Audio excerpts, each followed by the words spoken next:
Supplements को लेकर के भी एक मिथ है। हमने क्या किया, हमें कहा गया कि कैप्सूल खाइए वीकली, हमने खाया, उसका कोई असर नहीं दिखा। फिर एक डॉक्टर साहब ने कहा कि अब आप वो जो है ना वो घुल के बनने में वक्त लगता है, अब आप लिक्विड पी लीजिए। हमने लिक्विड पी लिया, उसका भी बहुत असर नहीं आया। फिर एक ने कहा कि ऐसा है कि शारिक आप 3 इंजेक्शन लगा लीजिए। ये पहली बार है जब मैंने 4 दिन पहले ब्लड टेस्ट कराया तो जिसमें मेरा विटामिन डी और B12 सफिशिएंट है। सप्लीमेंट के लिए आप क्या सजेस्ट करते हैं? तो ये आपका बहुत अच्छा सवाल है। मैंने अभी आपको बताया कि जैसे बूढ़े लोग हो जाते हैं तो उनकी आंतों में विटामिन डी को एब्जॉर्ब करने की क्षमता नहीं होती है। इनफैक्ट ओरल जो है हमारे लिए प्रेफर्ड तरीका होता है, क्योंकि हाँ डेफिनेट टैबलेट या लिक्विड कुछ भी, उसमें कुछ फर्क नहीं है। एक बड़े इंटरेस्टिंग स्टडी हुई, उन्होंने 60,000 वाले जितने भी सैशे टैबलेट सबको असेस किया और अनफॉर्चुनेटली किसी में भी 60,000 नहीं निकला। किसी में सबसे अच्छे में कुछ 50-52 हजार निकला यूनिट, किसी में 40 निकला, किसी में 35 निकला।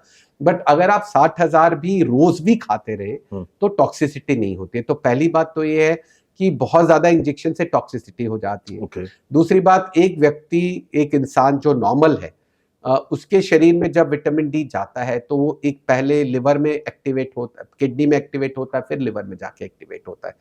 तो अगर आपका किडनी और लिवर ठीक से काम कर रहे हैं, आपकी आंतें ठीक से काम कर रही है, तो आपने जो ओरली लिक्विड या टैबलेट खाई या पाउडर खाया वो आपको इफेक्टिव होना चाहिए, पहली बात। अगर वो इफेक्टिव नहीं होता तो यही वजह हो सकती है कि आंतें ठीक से काम नहीं कर रही, किडनी ठीक से काम नहीं कर रही है, लिवर ठीक से काम नहीं कर रहा है, तो उसमें हमारे पास दूसरी तरह की प्रिपरेशन होती है इंक्लूडिंग इंजेक्शन।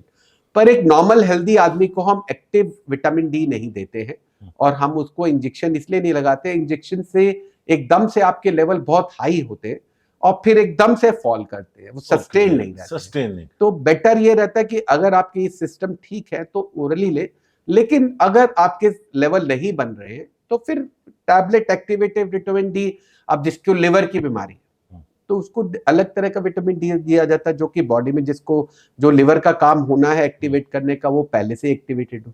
जिसकी किडनी खराब है उसको वो प्रिपरेशन दी जाती है जो रेडीमेड है। तो मतलब ये है कि आपको खाना खाना है और आप पिक्चर देख के आए रात को 6 से 9, तो अब 10 बजे बोलेंगे, अब आपकी वाइफ बोलेगी खाना कौन पकाएगा, आप ऑर्डर कर लो। तो आप ऑर्डर करते हैं, वो रेडीमेड खाना आता है। तो ये एक्टिव विटामिन डी रेडीमेड खाना है जो ये 125 आता है या ये जो एक्टिवेटेड विटामिन डी आता है, ये पके पकाए खाने की तरह है।